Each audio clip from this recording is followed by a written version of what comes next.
තමන් මෙලොවින් එකත්ව පියාණන් වෙතට යාමේ නියමිත මොහොත තිබෙන බව පැමිණ තිබෙන බව පාස්කු මංගල්‍යයට පෙර ජේසුස් වහන්සේ දැනගත්සේක.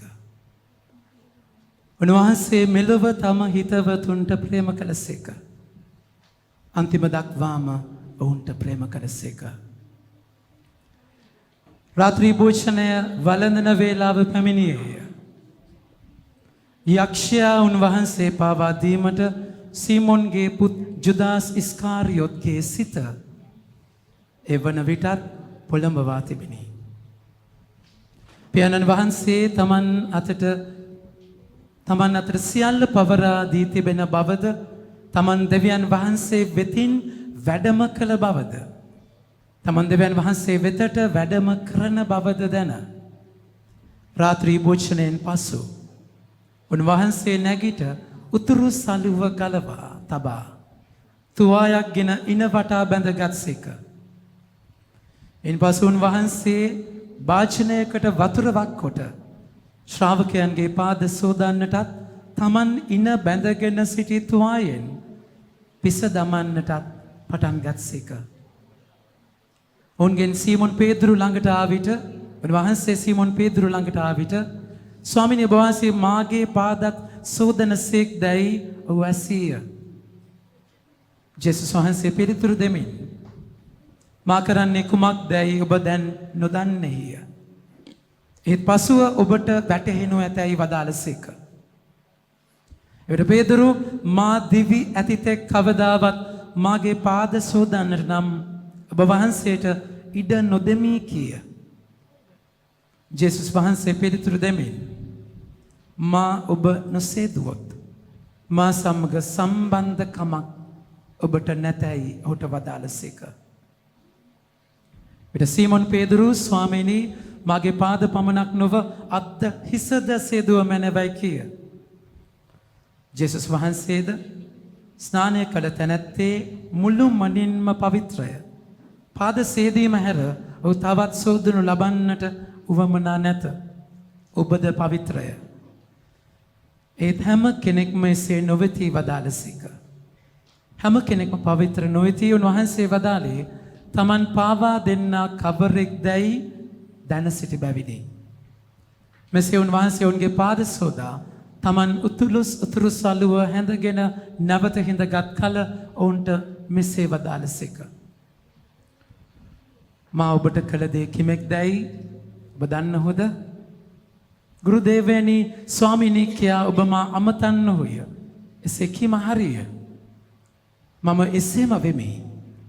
ඔබේ ස්වාමීන්ද ගුරුදේවයන්ද වන මම ඔබේ පාද සේදුවෙම් නම් ඔබත් එකිනෙකාගේ පාද සේදිය යුතුය. මා ඔබට කළාක් මෙන් ඔබත් කළ යුතු බවට ආදර්ශයක් දුනෙමි.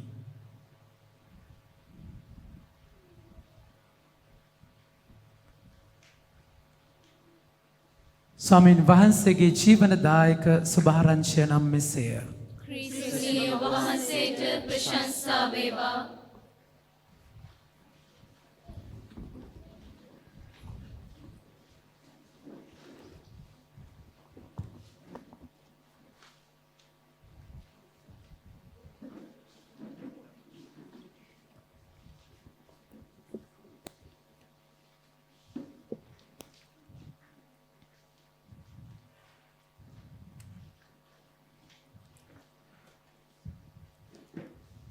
මගේ ආදර ප්‍රමාන්තයනි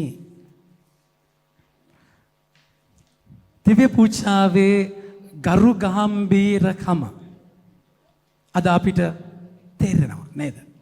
දිව්‍ය පූජාව කියලා කියන්නේ මොනතරම් ගරු ගම්භීර දෙයක්ද කියන එක. ඒ වගේම අද මගේ ජීවිතයේ පූජාව කියලා කියන තැනදී පූජකයා සහ පූජාව කියන එකේ ඒ මහා ලස්සන බැඳීම ස්වාමින් වහන්සේ අද අපිට කියා දෙනවා. මතක තියාගන්න අද අපි මංගල්‍ය 3ක් සමරනවා.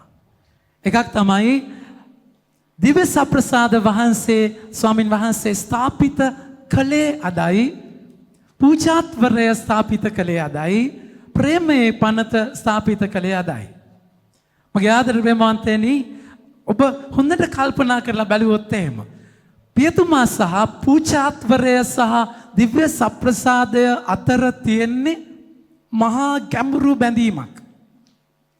දැන් ඔබට අපි කියනවා ක්‍රිස්තියානි කතෝලික ජීවිතවල source and summit of Christian life is the Holy Eucharist. අපේ ජීවිතේ මුදුන් මල්කඩ සප්‍රසාද වහන්සේ මගේ ප්‍රමාන්තයනේ. උන්වහන්සේ තමයි සප්‍රසාද වහන්සේ. හැබැයි සප්‍රසාද වහන්සේ අපේ කතෝලික සභාවේ ප්‍රධානම සිළුමිණ වෙද්දී ඔබට සප්‍රසාද වහන්සේ ගැන හිතන්න බෑ පූජාත්වරය අමතක කරලා. ෆාදර් නැත්තම් සප්‍රසාදයක් නැහැ. තේරුණාද මේ දෙක අතර තියෙන ගැඹුරු සම්බන්ධතාවය? පූජාත්වරය සහ සප්‍රසාදය අතර තියෙන්නේ මහා ගැඹුරු බැඳීමක්. මගේ ආදර ප්‍රේමවන්තයනි උන්වහන්සේ පෞද්ගලිකව මගේ ජීවිතේ සප්‍රසාද වහන්සේ කියන තැන ගත්තාම මම අද පූජාවට කලින් මෙනෙහි කරද්දී උන්වහන්සේ හරි ලස්සනට කියා දුන්නේ චූටි කාලේ ඉඳන්ම මේ සප්‍රසාදයට තියෙන අමුතුම ආදරයක් බැඳීමක් ස්වාමීන් වහන්සේ මගේ ජීවිතේ හැදුවා. ඒක පටන් ගත්තේ මගේ අම්මගේ තාත්තගෙන්. එයාලා ඇවිල්ලා දවස ගානේ පල්ලි ගියාය. මාව ගොඩනගපු විදිය බලන්න. අද ඔබ ඉදිරියේ මෙතන අවුරුදු 13ක් පූජාත්වරේ ඉන්න මම ඔබ ඉදිරියේ ඉන්න මේ පියතුමා අනිත් හැම පියතුමෙක් සමගම ඒ පියතුමාව ස්වාමීන් වහන්සේ සූදානම් කරපු විදියක් තියෙනවා. ඒක තන්නේ කරම සප්‍රසාදයේ ජේසුත් එක්ක කළ ගනුදෙනුවක්. අපේ ගෙදර මම දැක්කා අපේ අම්මා තාත්තා හැමදාම පල්ලි ගියා. හැමදාම ඩේලි මාස් එක ඒගොල්ලන්ගේ ජීවිතේ කොටසක් වුණා. ඉතින් පොඩි මාවත් ඇදගෙන ගියා. ඇදගෙන ගිහිල්ලා පූජාවට අනිවාර්යෙන් අපි යන්නට ඕනේ. පූජාවල් හොයාගෙන ගියා. දවසේ වැඩ කටයුත්ත දවසේ හැම වැඩ කටයුත්තක්ම තීරණය කළේ ලෑස්ති කළේ දිව්‍ය පූජාවත් එක්ක. ඒක කොටින්ම කියනවා නම් අපි කොළඹ ගියාම ඉස්කෝලේ ගියේ කොළඹ අපි හිටියේ කලුතර.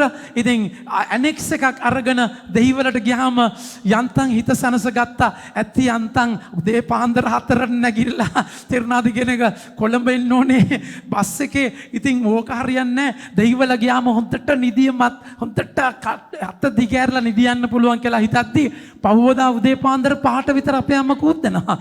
උන්ගේ අය කූද්දන්නේ 6:00ට ඉස්කෝලේ පූජාව. ඉතින් 6:00ට පූජාවට යන්න අර මරන්න අරගෙන යන හරක් වගේ ඇදගෙන ගියා. ඒ තරම් එපා කරපු කාලයක් තිබුණේ නෑ මගේ ආදර ප්‍රේමවන්තනි අපිට. ඉතින් හදිස්සියවත් උදේ 6:00 පූජාව මිස් වුණොත් 11ට තියෙනවා 10:00ට ඉන්ටර්වල් එකේ පූජාවට යන එක අනිවාර්යයි. උන්වහන්සේ චූටි කාලේ ඉඳන් ඒකට අපි මාව හුරු කරා මගේ ආදර ප්‍රේමවන්තනි. චුටි කාලේ නම් මාව හුරු කරා. ඊට පස්සේ සෙල්ලම් කරන තැනත් මේ පොඩි දරුවා මේ පුතා මොකද කරේ? සෙල්ලම් කරන තැන්වලත් පූජාව කියන එක ජේසු චූටි කාලේ ඉඳන්ම පූජාව කියන එක හුරු කරපු දෙයක් වුණා. මාරි බිස්කට් එක අරගෙන ප්ලේන් ටී අරගෙන මම නංගිවයි මල්ලිවයි දෙපාරක් විතර බන්දලා තියෙනවා දී පූජා තියලා. මගේ ආදර ප්‍රේමාන්තයනි ඊට පස්සේ මේ සප්‍රසාදය කියන තැනදී මම බැලුවා මගේ අම්මා තාත්තා කොහොමද කරන්නේ? මගේ අම්මා තාත්තා හැමදාම පල්ලි යනවා. ඒගොල්ලන්ගේ මේ භක්තිය දකින මම මොකද කරේ? මම තනියම චූටි කාලේ ඉඳන් මට මතකයි ජේසු ඉස්සරහා ගිහිල්ලා ඉන්න පුරුදු වුණා. උන්වහන්සේත් එක කඳුළු වෙන සෙල්ලම කරා. මම ජේසු දිහා බලාගෙන මම කිව්වා ජේසු මම ඇස්පිල්ලම් ගහන්නේ නැහැ. ඔයාත් ඇස්පිල්ලම් ගහන්න එපා. අපි දෙන්න ඇස් දෙක බලාගෙන ඉමු කියලා. පුංචි මම පුරුදු වුණා ඒක. හැම දෙයක්ම කඩා වැටුණාම මේ සෙමිනරි යන ගොඩාක් අවුරුදු ගානකට ඉස්සෙල්ලා එතන සප්‍රසාද වහන්සේ ඉස්සරහා තනියම කවුරුත් නැති වෙලාවේ තනියම ඉඳගෙන ජේසුත් එක්ක කතා කරන්න පුරුදු වුණා. මගේ ආදර ප්‍රේමාන්තයනි මට ඒ ජේසුව මම ස්වාමි කෙනෙකුනේ එකම එක හේතුවයි. මට ඒ ජේසුව අතින් අල්ලන්න ඕන වුණා. හැමදාම මට ජේසු අතින් අල්ලන්නයි මම ස්වාමි කෙනෙක් උනේ. අද මම ඒ ජේසු අතින් අල්ලනවා හැමදාම. මගේ ආදර වේමන්තනි මගේ ජීවිතයේ ප්‍රධානම තැන මම කියන හැම වෙලාවෙම පියතුමා කෙනෙක් ගන්න. හැම ෆාදර් කෙනෙක්ගේම මම කතා කරන ජීවිතේ කතා කරන්නේ. ඒක මම පර්සනලි අයිති කරගත්ත විදියයි බත් එක බෙදා ගන්න.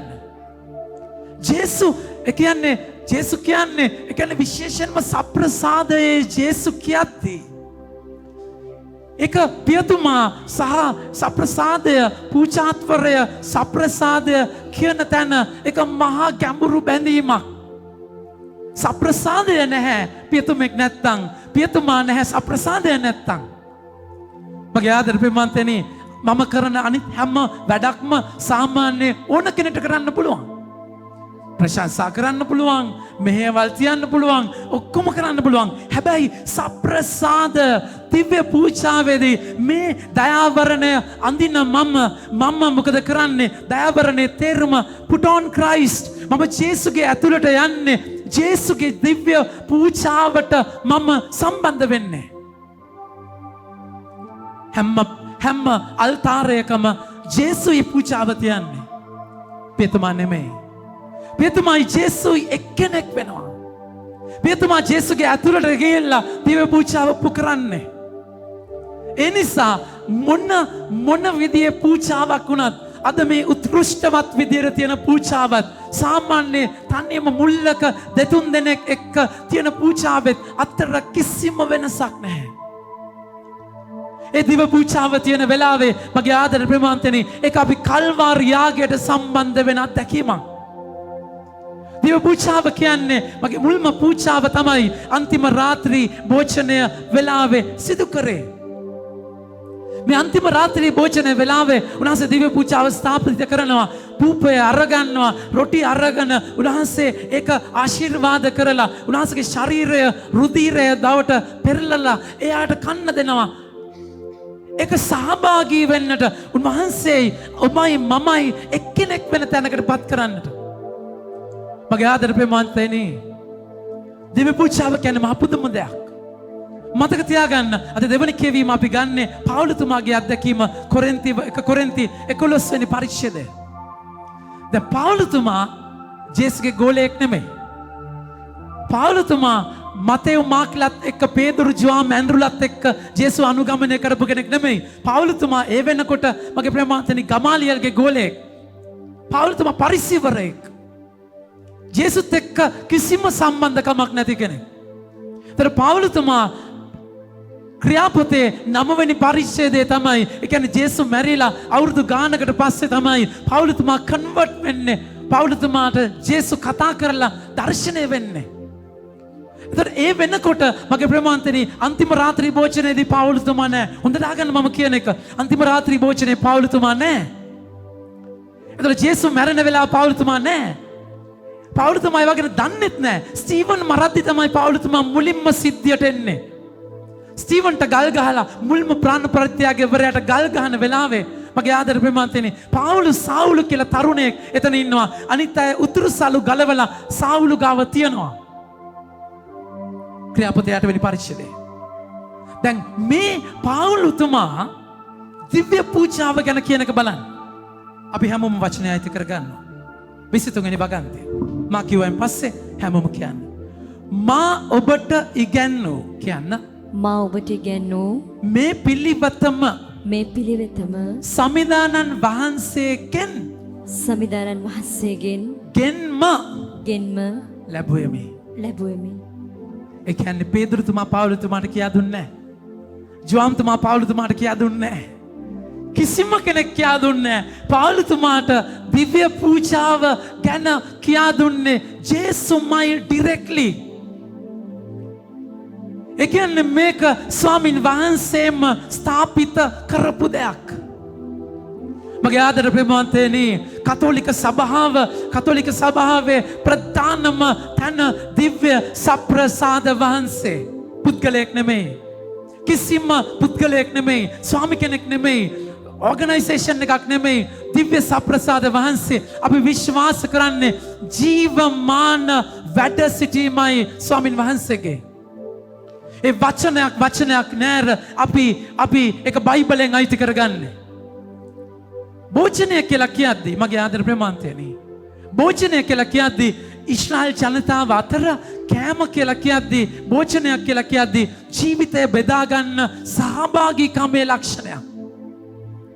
ඒක තමයි උන්වහන්සේ මිස්රයේ මුලින්ම ඒ කියන්නේ එයාලා පාරාවෝගේ වහල් කමේ ඉන්නේ නැද්දී එතනින් එතර වෙලා යන තැනදී පාරාවෝ ඉස්රායල් ජනතාවව අතාරින්නේ නැතිකොට වහල් කමෙන් මුදවන්නේ නැතිකොට ඒ නිදහස දෙන්නේ නැතිකොට ස්වාමින් වහන්සේ වසංගත 10ක් එවනවා. අවසාන වසංගතයේදී මොකද වෙන්නේ? අවසාන වසංගතයේදී මාර දූතයා එනවා මගේ ප්‍රමාන්තයනි. මාර දූතය ඇවිල්ලා හැම කුළුතුල් දරුවෙක්ම මරනවා. ඒකද අන්තිම වසංගතය. ඒතර හැම කුළුතුල් දරුවෙක්ම මරනවා කියන තැනදී ඉස්රායල් ජනතාවට ස්වාමින් වහන්සේ වරමක් දෙනවා, ආශිර්වාදයක් දෙනවා, භාග්‍යයක් දෙනවා. එයා උන්වහන්සේ කතා කරලා කියනවා අද බලන්න පළවෙනි කියවීමේ උන්වහන්සේ කතා කරලා කියනවා බලන්න මේ මාසයේ දසවන දින හැම මිනිසෙක්ම එක් ගෙදරකට බැටළු පැටවකු බැවින් පවුලකට බැටළු පැටවකු සපයා ගත යුතුය. පස්වෙනි වගන්තිය. නුඹලා ගන්න හැමම කියන්න. නුඹලා ගන්න බැටළු පැටවා කැලල් රහිත අවුරුද්දක් වයස ඇති පිරිමි සතෙකු විය යුතුය. උන්වහන්සේ කතා කළා කිව්ව මොකක්ද? ඒ කියන්නේ පාපය මරණය ඇවිල්ලා පාපයේ ප්‍රතිඵලයක් මේ මාර දූතයාගෙන් ගලවන්න එක බැටළුවෙක්ව ගන්නට ඕනේ කැලලක් රහිත. කැලල කියලා කියන්නේ පාපය. කැලලෙන් සංගතයෙන් තුවාලෙන් සංගත වෙන පාපය. එතකොට කැලලක්වත් නැති බැටළු පැටවෙක් කුළුඳුල් බැටළු පැටවෙක් අරගෙන උව මරන්න කියලා කියනවා. මරලා එලේ උළුවස්සේ ගන්න කියලා කියනවා. එතකොට මාර දූතයා ඇවිල්ලා මොකද කරන්නේ? මාර දූතයා ඇවිල්ලා ඒ බැටළු වගේ ලේ දකින්න උළුවස්ස පාස් කරගෙන පහු කරගෙන යනවා. පාස් ඕවර් කියලා කියන්නේ පාස්කුව කියන්නේ එතනට. මගේ ආදර ප්‍රේමාන්තයනි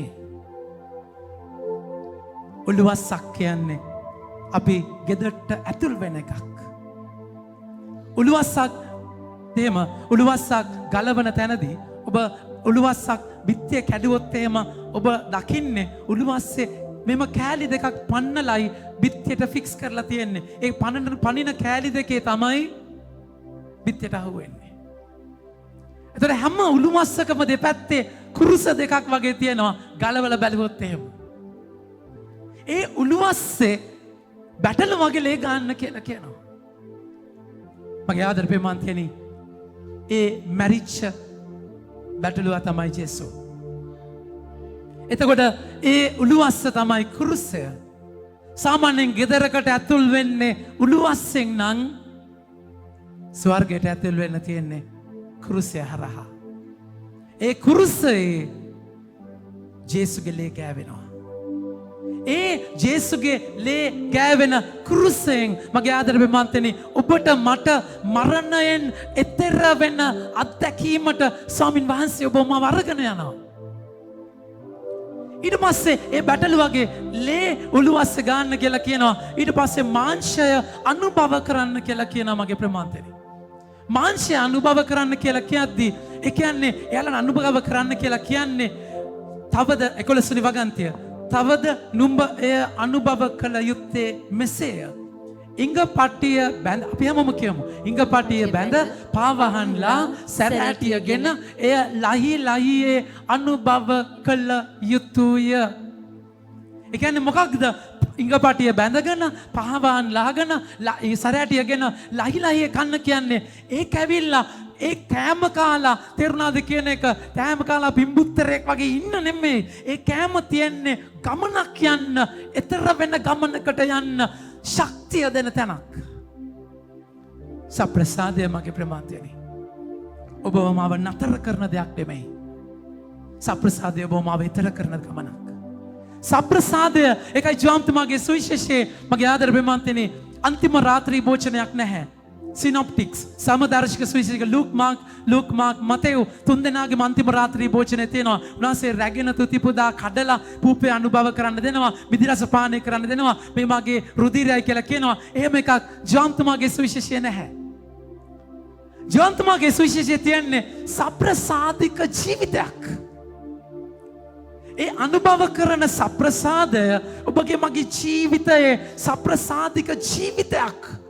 අගපේ ආදරයක් ඒ සප්‍රසාද වහන්සේ කැඩිලා ආහාරයක් වෙලා ඒ ඇතුලේ දියුණා වගේ ඔබට මට දියවෙන්න ආදාදනාවක්. මතක තියාගන්න. සප්‍රසාද වහන්සේ ලබන අපි කොච්චර සූදානමකින්ද ලබන්න කියන එක මෙනෙහි කරලා බලන්න. හැබැයි ඊටත් වඩා ඔබ සප්‍රසාද වහන්සේ ලබලා ස්වර්ගයේ ඔබ මරුණයින් පස්සේ උන්වහන්සේ ඔබගෙන් අහන්නේ නැහැ. ඔබ හැමදාම පූජාවට ගියාද කියලා. කනගාටුවෙන් හරි කියන්න ඕනේ. ඔබ ලැබුවද කියලා. උන්වහන්සේ ඔහොම ප්‍රශ්න අහන්නේ නැහැ. සූදානමක් නැතුව ලබන එක මරණීය පාපයක්. කොමිසම් කරන්නේ නැතුව ලබන එක මරණීය පාපයක්. ඒක වෙනම කතන්දරයක්. හැබැයි ජේසුස් අහන්නේ ඒක නෙමෙයි. ස්වාමීන් වහන්සේ අහන්නේ මගේ ප්‍රේමවන්තයනි මම කුසගිනිව හිටියා ඔබ මට කන්න දුන්නාද? මම පිපාසව හිටියා ඔබ මට බොන්න දුන්නාද? මම සාගිනිව මම අසරණව හිටියා ඔබ මම බලන්න ආවද? මම සිරගතව හිටියා ඔබ මාත් එක්ක හිටියාද? මම නිර්වස්ත්‍රව හිටියා ඔබ මට ඇඳුම් දුන්නාද? ඒ කියන්නේ සප්‍රසාදයක් නෙමෙයි සප්‍රසාදික ජීවිතයක්. ඒ කියන්නේ වෙන කෙනෙක් වෙනුවෙන් දිය වෙච්ච කැඩිච්ච වෙන කෙනෙක් වෙනුවෙන් ජීවත් වෙච්ච ස්වාමීත්වයක් නෙමෙයි සේවකත්වයේ ජීවිතයක්. පවුලස් ජෝන්තුමා කතා කරන්නේ ඒ සප්‍රසාදය ගැන. උන්වහන්සේ රොටි කඩලා අනුභව කරන්නේ නැහැ. හැබැයි ජේසුස් ඒක වචනය කතා කරලා කියන්නේ මගේ ආදර ප්‍රේමවන්තයනි ජෝන්තුමාගේ 13 වෙනි පරිච්ඡේදයේ තමන් මෙලොවින් ඉක්ුත්ව කියන්නේ හැමෝම තමන් මෙලොවින් පියාණන් වෙතට යාමේ නියමිත මොහොත පැමිණ තිබෙන බව පාස්කු මංගල්‍යයට පෙර ජේසුස් වහන්සේ දැනගත්සේක. ඒ කියන්නේ ජේසුස් යන්න හරි යන්න වෙලාව හරි ඒ යන්න වෙලාව හරි ජේසුගේ මිෂන් එක කම්ප්ලීට් කරන්නේ කොහොමද? වචන ගන්න. උන්වහන්සේ මෙලොව තම හිතවතුන්ට ප්‍රේම කළසේක. තම හිතවතුන්ට. ඒ කියන්නේ මගේ ළඟම ඉන්න අයට. ඒ කියන්නේ අර ජේසුත් එක්ක කාලා බීලා එකට හිටිය ගමන් කරපු රණ්ඩු වෙච්ච ප්‍රථමයා වෙන්නේ කවුද කියලා දෙපැත්තේ ඉන්න සෙබදිගේ පුතු දෙන්න ඇහුවා දෙපැත්තේ ඉන්නද කියලා මරාගත්ත රණ්ඩු වුණා හොරකම් කරා ජුදාස් හැමදාම මුදල් පස්සෙන් හොරාගත්තා පේදුරු දන්නේ නැහැ කියලා කියනවා උද්දච්ච වෙනවා පැත්තකට අදගෙන ගිහිල්ලා මේ දේ දුරින්ම දුර වේවා කියනවා ජේසුස් සාතන් කියලා බයිනවා තවම සැක කරනවා ඒ කියන්නේ මේ පෘථග්ජන චරිත ගඳ ගහන බැටළුවෝ ඒ ළඟ ඉන්නකොට දකිද්දි එපා වෙන නුරුස්සන චරිත තම හිතවතුන්ට අපිට හරි ආසාවක් අපිට හරි ලේසි මගේ ප්‍රේමවන්තනි Facebook වල ආදරය කරන්න පෝස්ට් වලින් සෙනෙහස දෙන්න නැත්ද ඉමෝජිස් වලින් පෙම් කරන්න හරි ලේසි ඈත ඉන්න අයගේ ගඳ දැනෙන්නේ නැහනේ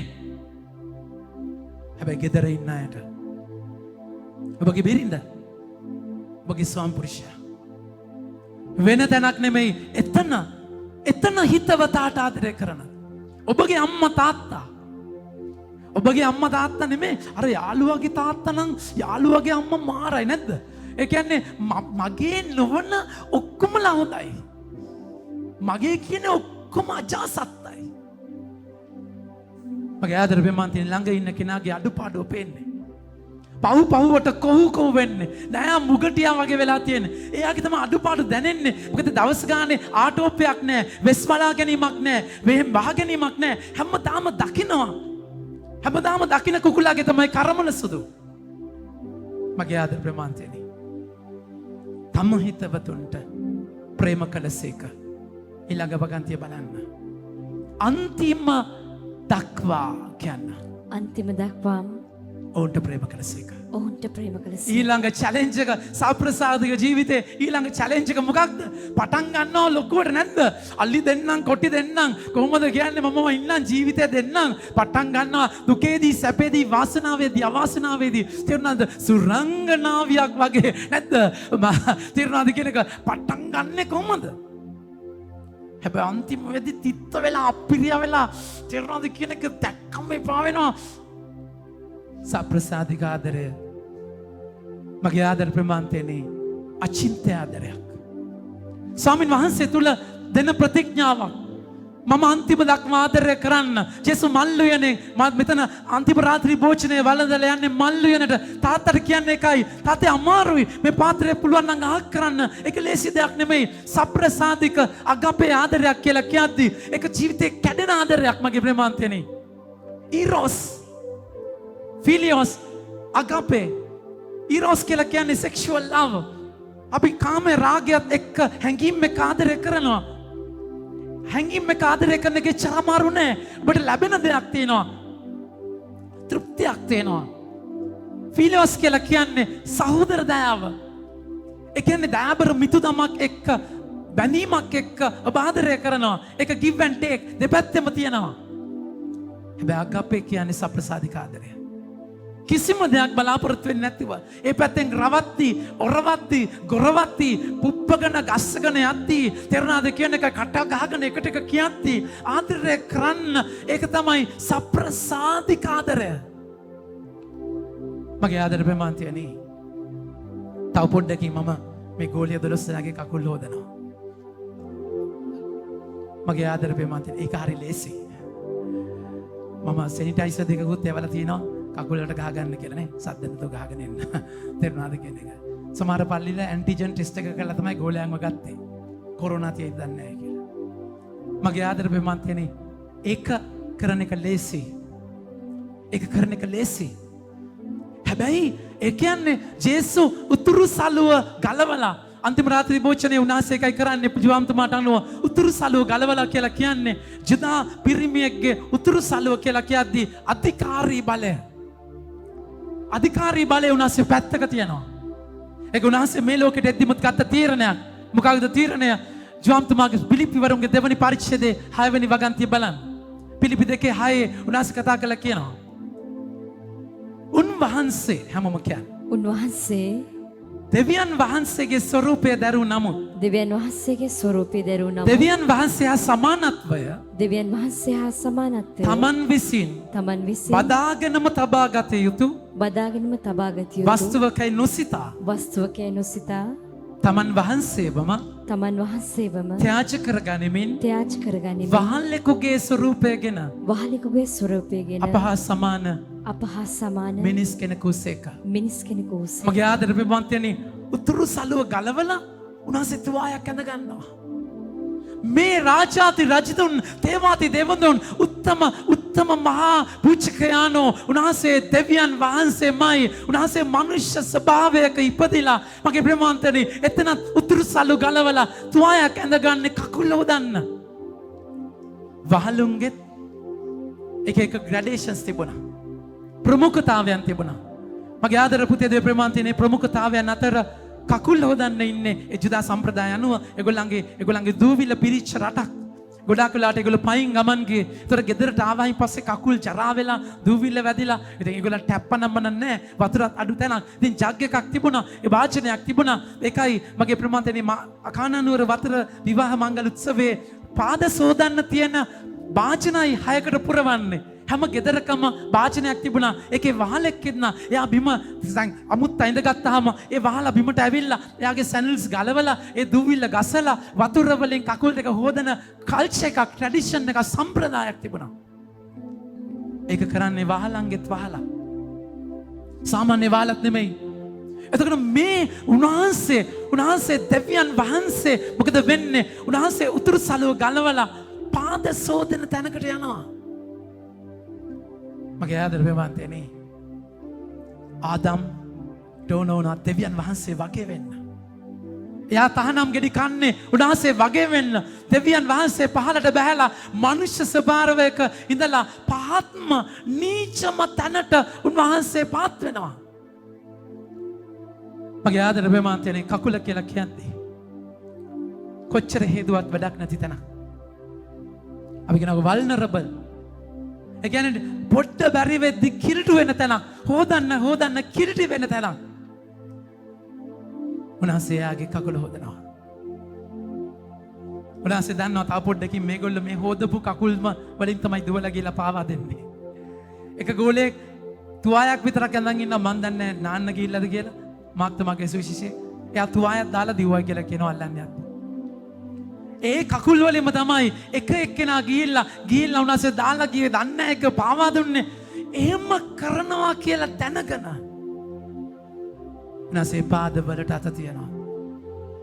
මගේ ආදර ප්‍රේමාන්තයනේ උන්වහන්සේ කියනවා මට ගුරු දේවයා කියනවා ස්වාමියා කියනවා හරි එහෙම කියන්න ඕනේ. ඔබ කළ යුතු දේට මම ආදර්ශයක් දුන්නේ.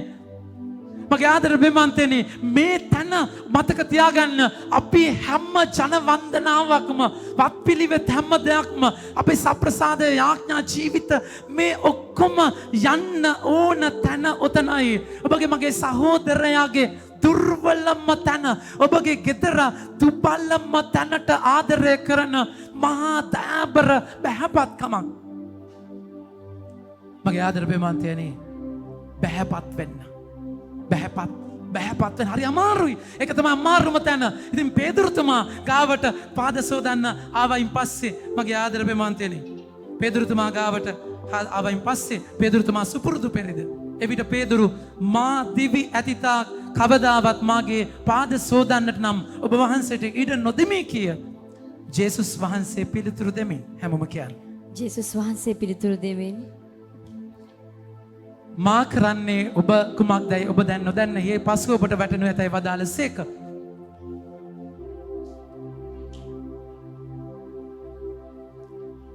එතන නෙමෙයි පුතේ. ජේසුස් වහන්සේ පිළිතුරු දෙමින් මා ඔබ නොසේදුවොත් කියන්න මා ඔබ නොසේදුවොත් මා සමග සම්බන්ධකමක් ඔබට නැතයි වදාළසේක. ඔබට නැතයි වදාළසේක. අපුදුම වචනයක් උනාසේ කියන්නේ. ජේසුස් කියන පුතේ මම ඔබගේ දුර්වල තැන දුබලකමට අත තිබ්බේ නැත්තම් ඔබත් මාත් අතර සම්බන්ධකමක් නැහැ. උන්වහන්සේ කතා කළා කියනවා අත්ත මිදිවලට සම්බන්ධ වුනේ නැත්තම් වෙන්ම බල දරන්න බෑ. එතකොට ජේසු ඔබගේ මගේ ජීවිතයට කනෙක්ට් වෙන්න යන්නේ. ජේසු සම්බන්ධ වෙන්න යන්නේ ඔබගේ ප්‍රබල තැනේදී නෙමෙයි. උන්වහන්සේ පාවුලතුමා කතා කළා කියද්දි ස්වාමීනි මේ කට්ට මගෙන් අයින් කරන්න කියද්දි උන්වහන්සේ කියනවා මගේ වරප්‍රසාදය ඔබට සෑහේ. පාවුලතුමා කතා කළා කියනවා මම පාරට්ටු කරගන්නේ මගේ දුර්වලකමයි. ජේසු ඔබගේ දුබලම තැන සප්‍රසාදයත් එක්ක ජේසු ඔබගේ ජීවිතයේ බැරිකම අසික්කිතකම ඒ අතුලාන්ත දුර්වලම තැන ජේසු දිය වෙන්න ඕනේ. ඔබගේ මගේ තුවාලය බිඳ විනාශ කරගත්ත තැන කාලකන්ණි කරගත්ත තැන ජේසු දිය වෙන්න ඕනේ. ඒකයි සප්‍රසාදයේ තේරුම මගේ ප්‍රේමාන්තයනේ. ජේසු ලබන හැම වෙලාවෙම ජේසු ඉස්සරහා ඉන්න හැම වෙලාවෙම මගේ ජීවිතේ දැනෙන්නේ මං වගේ කෙනෙක්ට උන්වහන්සේ කොච්චර ආදරෙයිද. එතනින් අපි ජේසුට සම්බන්ධ වෙනවා. සම්බන්ධ වෙලා උන්වහන්සේ පේදුරුතුමාව මේ සභාවේ නායකයා කරන්නේ. මම සේදුවේ නැත්තම් සම්බන්ධකමක් නැහැ. ඔබගේ දුබලකමට බලයක් නැහැ. ඒ සප්‍රසාදයේ බලය ලබලා සප්‍රසාද වහන්සේ ලබන හැම වෙලාවෙම ජේසුවේ දුර්වලකම තුල දිය වෙන බව ඔබට අයිති වෙන්නට ඕනේ. දවස් ඔබ නැගිටලා යන්නේ ස්වාමින් වහන්සේ ඔබට දෙන කාර්යය කරන්න. ඒක කරන්නේ ඔබට මගේ ඔබ මම ජේසු මට ආදරය කළා වගේ මම ආදරය කරන්න ඒ පතුල සෝදන තැනකට දුර්වලම තැන ආයිත් වැටෙනවා කියලා දැනගෙන 70 වාරයක් සමාව දෙන්න. පේදුරුතුමා ගාවට ජේසු ඇත්තටම පාද සෝදනව එක පේදුරුතුමාගේ ජීවිතය අත්දකින්නේ. උන්වහන්සේ ජෝම්තුමාගේ 21 වෙනි පරිච්ඡේදයේ 15 වෙනි වගන්තියේ පේදුරුතුමා තිබේරියස් මුහුදට යනවා හැමදේම අතහැරලා දාලා. ජේසු එතනට එනවා.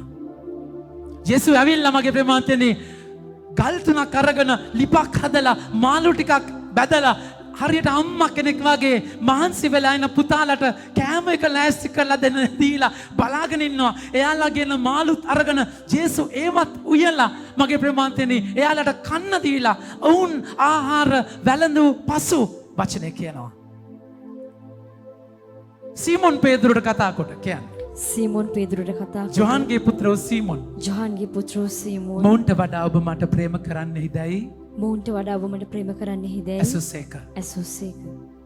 ඔව් එසේ ස්වාමිනී මා ඔබට ප්‍රේම කරන බව ඔබ දන්නාසේකයි පිළිතුරු දුන්නේය. උන්වහන්සේ මගේ බැටළු පැටවන් කියන්නේ මගේ බැටළු පැටවන් පෝෂණය කරන්නයි පෝෂණය කරන්නයි ඔබට වදාළසේක. ඔහුට වදාළසේක. මගේ ආදරේ මාතෘ ජේසු පේදුරුතුමා දාලා ගිය තැනට ඇවිල්ලා තෝමස්තුමා ප්‍රතික්ෂේප කරපු තැනට ඇවිල්ලා එතනට ආදරය කරලා ඒ පාද සෝදන සිද්ධිය ඒ කියන්නේ මල් ඒ උඩුමහල් මැදුරු විතරක් නෙමෙයි උනේ ජීවිතේ හැම දුබලකමකදීම ඒ සප්‍රසාදික ආදරය ඔබට දැනෙන්නට ඕනේ. මම ෆේල් වෙච්ච තැනක මම කාලකන්ණි වෙච්ච තැනක මම නීච ආත්ම පහත් අසික්කිත විද්‍යට වැටිච්ච තැනක ජේසුගේ ආදරය මාව හොයාගෙන එනවා කියන එක අයිති කරගත්තාම ඔබේ ආදරය දෝරේ ගලන්න පටන් ගන්නවා. ජේසු ළඟට ඇවිල්ලා අහනවා පුතේ මගේ බැටළු පැටවන්න පෝෂණය කරන්න. පේදුරුතුමා හරි ලස්සනට මේ අත්දැකීම කතා කරලා කියනවා ඒ ආදරයෙන් පිරෙච්ච පේදුරුගේ ජීවිතය පේදුරුතුමාගේ ලිපියේ පේදුරුතුමා පැහැදිලිවම කතා කරලා කියනවා මගේ ආදර ප්‍රේමාන්තිනි ඔබ කරන සේවය කරන්නට ඕනේ කොහොමද කියලා. එක පේදුරු 5 වෙනි පරිච්ඡේද 2 වෙනි වගන්තිය. එක පේදුරු 5:2 අපි හැමෝම කියමු.